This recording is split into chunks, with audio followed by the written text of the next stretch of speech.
This is What's Wild in New Hampshire by wildlife biologist Eric Orff. Guess where I am? Some of you will know, but most of you won't. I'm in the basement of the Fish and Game headquarters in Concord, the museum created in the early 90s, as I remember. I was part of the team then that helped decide what was going to go here, a small part of that team for a few months, but here it is. It's been closed since the pandemic and remains closed today, but here is a place you can go outdoors, indoors, in the basement of the New Hampshire Fish and Game Department. Look at all the things here. Oh, look what I discovered over here. Laura, tell us about you and what you do and who you are. I am the Education Program Supervisor at the Fish and Game Department. And we are standing here in this lovely room called the Discovery Room. Discovery Room, Yes. And it is designed to sort of, really for 3rd and 4th grade students to come visit during the school week. And we used to be used for that. We've got some things that have happened and we had to shut it down. Of course, we shut it down in the pandemic anyway, but we'd like to open it back up and there are some things we need to do to improve upon it. Yeah, I can see just looking around a few cosmetic things, but I see something under construction over there, Yeah. and so you can maybe walk around and tell us what's going on. Okay, well, why don't we start here? This is, when you come in, this is sort of where you start, through the door. And the idea is you're going to sort of immerse yourself into what these exhibits are, and you come to a pond. So we start with the aquatic environment. Got some fishermen, and look at the fish here. Whoa! Right, you walk in and you've got the fish, you've got the bugs and the insects that they feed on, some of the substrate. When we talk about, what you're looking at, that sort of The outdoors and underwater inside. Exactly. Cool. And then you come on over here, and there's some exhibits where kids can interact and do stuff with fish silhouettes and talk about what body types do in the water, that sort of thing. And then you come into this part where we have a cold water fish tank and a warm water fish tank. Okay, I remember finally coming here to stare at the trout in that thing. Yes, which you can see we don't have any in there right now. And the reason for that is because the chiller, which is required for this type of a tank, it's called a living stream tank, broke I don't know, like a year ago or something. Yeah. And we just don't have the money to replace it. So you need some money. It's a big ticket item. It's a $5,000. So this is something somebody could donate to help get this back up? Yes. Yes, that would be an absolutely awesome thing to have happen. Oh, okay. Sportswomen and men out there. How about helping fix this tank here in the Discovery Room at Fish and Game headquarters in Concord and bring some trout back in there? I miss the trout. Yeah, you too.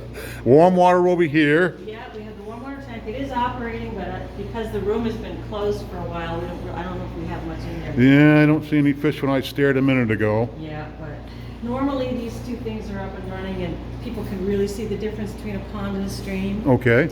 And then as we come out of that more aquatic environment, we're coming into a wetland area. Ah, so we're sort of working the Beaver our way Lodge. up, Yep. Right?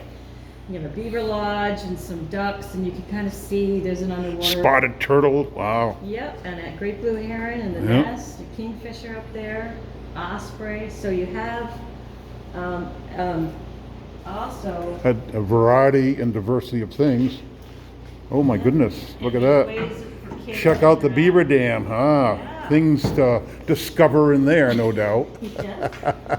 Yeah. Nice. And as you come through here, you can see there's trees. Ordinarily, we also have sound playing. You can hear peepers and birds and things of that That was sort. my big contribution to this whole room. Was I it? insisted on the sounds of peepers. That was me. It's excellent. It goes with the little It goes vernal with the pool. vernal pool. And that whole picture is where I took the artist to render. Excellent. Yeah. Yeah. So then you start coming up into a little bit of a higher area where you have meadows and things of that sort. And we have a touchscreen TV, and you can watch, pick and choose a variety of videos that talk about the work that we do. Okay. And so that covers everything from law enforcement to habitat management, Awesome. etc. Awesome. And then you're coming up into sort of early, a woodland area. Got a grouse flushing overhead. You do. You have a couple of hunters there with a nice dog, some Yeah. bird hunters. Red-tailed hawk here and a bobcat. Yep, and now we're getting up higher. You've got a hiker there looking out over the water. And then finally you come around here and we're looking at sort of the winter habitat for moose, which would be considered a higher area elevation. And The moose winter on our mountains, they do. they do. So Yeah. now And there's a moose antler drop down there. Awesome place. So, hey, Laura, when do you think, what are the plans? When is it going to be open to the public again? Any idea? well, I think our first step for us is to get that cold water tank up and running. All right, we need some money. Yeah. that would be Donations. great. Yep. And with that, we'd love to have that all set up in time for Discover Wild New Hampshire Day. Oh, that's in April. It's in April, so. Nice, and that will be held this year. Yes. Announcement here for the first time. Yes. You heard it here. Discover Wild New Hampshire Day will be here this spring. It will be here this spring, and that's the plan. That's the plan. Let's hope it happens. Yes, Yes. and let's trust that it will. Yep. And the Vernal Pool. Yeah. Yep, I remember standing there as they took pictures to make this painting. Yep, and There wasn't a deer there that day. There's now.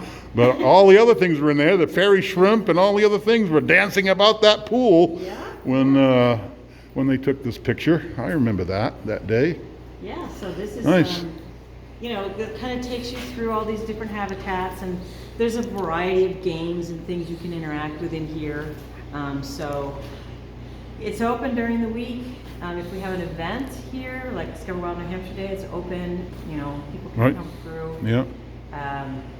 And we're hoping ultimately to get it back up and running and do some revamp, put it on our website, like a Okay. 3D sort Yeah. of, you can Ah. go get a tour. Okay. And then, try to get school groups to come back in again. Get the school kids back in. Awesome, Laura. Thank you very much. So yes, the Discovery Room at the Fishing Game headquarters here in Concord. Not open yet, hoping to be open by late April. And come in and listen. Step here at this vernal pool, you will hear the peepers peeping. This is wildlife biologist Eric Orr for What's Wild in New Hampshire.